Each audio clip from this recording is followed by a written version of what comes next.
Picture this. You're in a bazaar or a grocery store, or any marketplace for that matter, in one of the largest cities of Pakistan. How many women do you see? Perhaps a few. How many of these are wearing saris? Maybe none. Now imagine a similar scenario across the border. Take any South Asian country, India, Bangladesh, Sri Lanka. Imagine a similar situation. Now how many women do you see in saris? Perhaps a few. This disparity is not something by chance. This is not natural. This has been socially and politically constructed over decades. If you look at the Sari's history, it is something that goes back to the times of the Indus Valley civilization. Almost 4000 BCE. Let's look at our Pak studies books. We see figurines with the drapery that symbolizes the sari. That is the history of the sari, the heritage of the sari. My name is Aiza Hussain, and I founded Pakistan's first online sari store called the Saari Girl. This was in 2019, and I was graduating at that time. Graduation ke waqt, as tradition goes, one wears saris on their farewells. At that time, I was also on the dean's honor list, so my friends and I decided to wear a sari on that dinner as well. Everywhere we looked, we found either saris that were too overpriced or saris in the variety that we just did not want. We looked around. We looked on online pages in India and stumbled across saris that were 1/4 the price. And it really shook me. देखा जाए तो एक कपड़ा है. देखा जाए तो पाकिस्तान में कोई कमी नहीं है कपड़े की.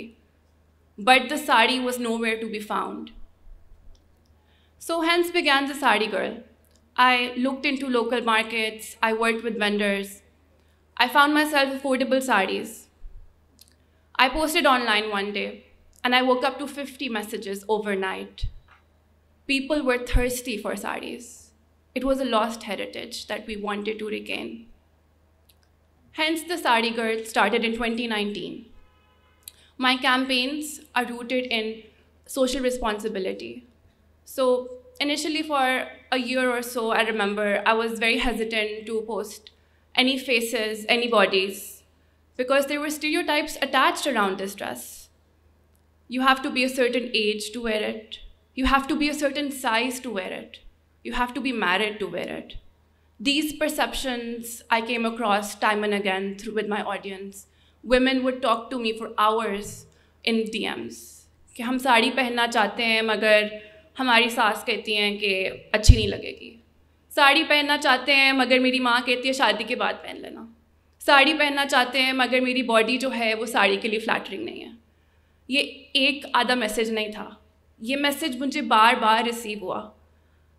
And it was very unsettling. So whenever I thought of the sari, I wanted that I should present it in a responsible way. So when I used models for my social campaigns, I made sure that I represented women across class. I represented women of all body types, of all ages, of all colors. And that is what symbolizes my work. I was fortunate enough to also get the Fulbright scholarship. So I went to UC Chicago for my master's, also in anthropology. I remember Eid ka time tha, and I think graduation ki ceremony bhi thi. These were the two occasions that I proudly wore a sari at. And people literally called out to me and said, "Whoa, we love the dress. Whoa, we love the color, we love the print." These were people of different nationalities, but the sari was a dress that they could relate to. Such is the beauty of the sari.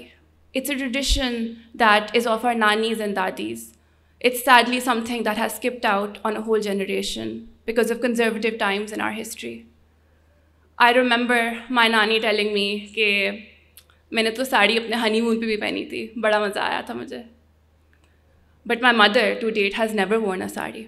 And it's strange if you come to think about it. One generation owning it, the other generation not even donning it once.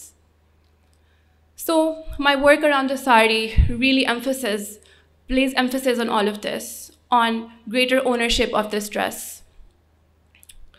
My work is also rooted in social responsibility, so I make sure to donate a percentage of each sale. I've partnered with Risk, I've partnered with Shaukat Khanum. And as we go on, there is change that is coming. People are wearing more and more of the sari. There's still a long way to go. People are now wearing saris on Eid, birthdays, farewells, regular lunches and dinners in spaces such as these. But the sari still has a long journey to complete. The sari does not know a body.